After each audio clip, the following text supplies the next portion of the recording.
اور مسلسل مخالفت کرتے ہیں تو پھر جب ان کی مدت پوری ہو جاتی، مہلت ختم ہو جاتی، تو پھر ان پر عذاب آ جاتا ہے اور پھر بیک وقت قوموں کو ختم کر دیا جاتا ہے۔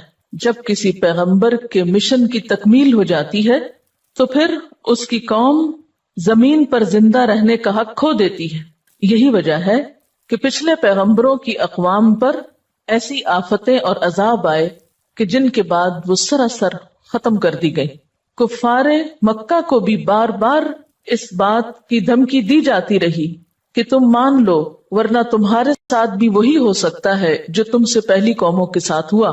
ان میں سے بہت سے لوگوں نے اس بات کو سن کر غور و فکر کیا، اسلام قبول کیا، لیکن کچھ لوگ ابھی تک ایسے باقی تھے کہ جن پر حجت تمام ہو چکی تھی لیکن وہ اسلام نہیں لائے تھے۔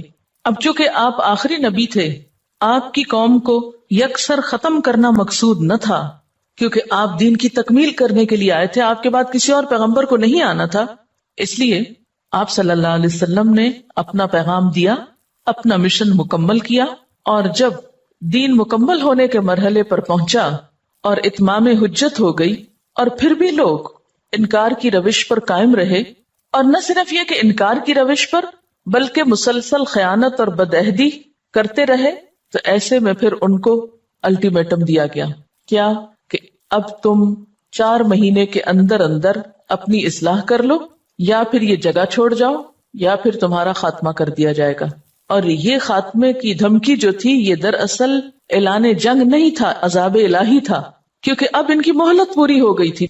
جیسے گزشتہ انبیاء کے ماننے والوں کی مہلت پوری ہوئی تھی تو ان پہ عذاب آئے تھے، تو یہ بھی ان کے لیے ایک طرح سے عذاب کا وقت تھا۔ اب دیکھیں کہ ان کو کئی سال تک مکہ میں سمجھایا گیا، پھر مدینہ جانے کے بعد بھی طرح طرح کے معجزات ان کے سامنے آئے، دین کی حقانیت واضح ہو گئی، لیکن پھر بھی انہوں نے عقل سے کام نہیں لیا، تو اب ان کو لاسٹ وارننگ دی جا رہی ہے۔ اور اس میں بھی پھر یہ نہیں کہ وارننگ دیتے ہی یکا یک ان کو ختم کرنے کے لیے آگے مسلمان، نہیں، پھر بھی انہیں 4 مہینے تک سوچنے کا موقع دیا گیا۔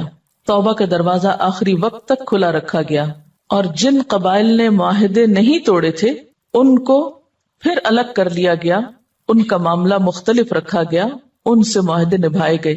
تو یہ خاص طور پر ان لوگوں کے ساتھ معاملہ کیا جا رہا تھا جنہوں نے معاہدہ کر کے پھر اس میں خیانت کی تھی۔ براءۃ، اعلان برات ہے، معاہدہ توڑا جا رہا ہے، من اللہ و رسولہ، اللہ اور اس کے رسول کی طرف سے۔ کن لوگوں سے؟ الی الذین عاہدتم من المشرکین، ان لوگوں سے جنہوں نے تم سے وعدے کیے تھے، عہد کیے تھے مشرکین میں سے۔ تو یہ اعلان برات ان مشرکین کے لیے تھا جن سے غیر مؤقت معاہدہ تھا، یعنی غیر مؤقت کا مطلب کیا ہے؟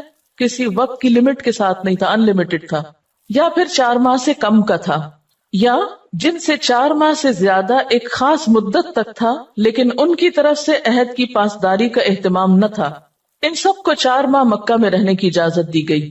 اب چونکہ مکہ فتح ہو چکا تھا تو کسی بھی ملک کے فتح ہونے کے بعد پھر حکم اور قانون کس کا ہوتا ہے؟ فاتح قوم کا۔ اور تھوڑا سا اگر آپ اور پیچھے چلیں تو بات مزید واضح ہوگی۔ اللہ سبحانہ وتعالیٰ نے حضرت ابراہیم علیہ السلام کو مکہ میں کیوں بھیجا تھا؟ توحید کے پیغام کو عام کرنے کے لیے پوری دنیا تک۔ اور جب انہوں نے آ کر اس گھر کو بنایا اور اس وادن غیر ذی زرع، ایک بے آب و گیاہ ویران وادی کو بسایا، تو کیا کہا تھا انہوں نے؟ رب اجعلنی مقیم الصلاۃ ومن ذریتی ربنا تقبل دعا ربنا اغفر لی۔ پھر اس کے علاوہ پیچھے بھی آپ نے ایک دعا پڑھی تھی سورۃ البقرہ میں، ربنا وابعث فیہم رسولا منہم یتلو علیہم آیاتک ویعلمہم الکتاب والحکمۃ ویزکیہم انک انت العزیز الحکیم۔ اے ہمارے رب، ان میں انہی میں سے ایک رسول بھیج جو ان کے پاس تیری آیات پڑھے، انہیں کتاب و حکمت سکھائے اور انہیں پاک کرے، یقیناً تو غلبے والا اور حکمت والا ہے۔ اللہ تعالیٰ نے اس خطے کو کس لیے چنا تھا؟ اپنے پیغام کے لیے، اپنے دین کے لیے۔ یہ پوری دنیا میں ایک مرکزی حیثیت رکھتا تھا۔ اس کے لیے حضرت ابراہیم علیہ السلام نے قربانی کی تھی، اور پھر اس کے بعد نسل در نسل ایک ایسے ماحول میں رکھ کر، جیسے بنی اسرائیل کو میدان تی میں رکھ کر ان کی ایک خاص انداز سے پرورش کی گئی تھی، تو بنی اسماعیل کو بھی اس بے آب و گیاہ وادی میں رکھ کر ایک خاص انداز سے تیار کیا گیا تھا کہ ان کے ذریعے پھر پوری دنیا تک پیغام اللہ کے دین کا پہنچایا جا سکے۔ اب وہ وقت آ چکا تھا کہ جب آپ صلی اللہ علیہ وسلم اس جگہ پر دین کی تکمیل کریں، یہاں سے شرک کو باہر کریں اور دنیا میں ایک مثالی ریاست قائم کر کے دکھا جائیں۔ کیا اللہ کا حق نہیں کہ زمین پر اس کا نام لیا جائے؟ کیا اس کے ذمے نہیں کہ وہ بندوں کی ہدایت کا انتظام کرے اور ایک مکمل دین عملی شکل میں زمین کے ایک خطے پر نافذ کر کے دکھائے؟ اس کی تکمیل کے لیے یہ جگہ چنی گئی۔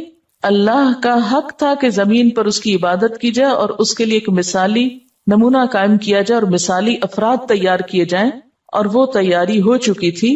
اب یہ آپ یوں سمجھے کہ 20-21 سالہ کوشش، کیونکہ 9 ہجری ہے نا، 20-21 سالہ کوشش اب اپنے اختتام کو پہنچ رہی ہے، مشن مکمل ہو رہا ہے، لہٰذا اب اس جزیرے کے اندر مشرکین کے رہنے کی کوئی گنجائش نہیں۔ جو باتیں میں نے اب تک کی یہ آپ کو کسی تفسیر کی کتاب میں اس طرح اکٹھی نہیں ملے گی، کیونکہ میرے اپنے ذہن میں جو سوال پیدا ہوا کرتے تھے اور جو الجھنیں اور کشمکشیں تھیں ان کو میں نے ادھر سے پڑھ کے ایک ذہن بنایا اور اس کے مطابق آپ سے بات کی ہے، اس لیے ان باتوں کو ذرا دوہرا لیں۔ نمبر 1 تو بات یہ ہے کہ جیسے ہر انسان کی زندگی ہے نا ایک مقرر 20 سال 30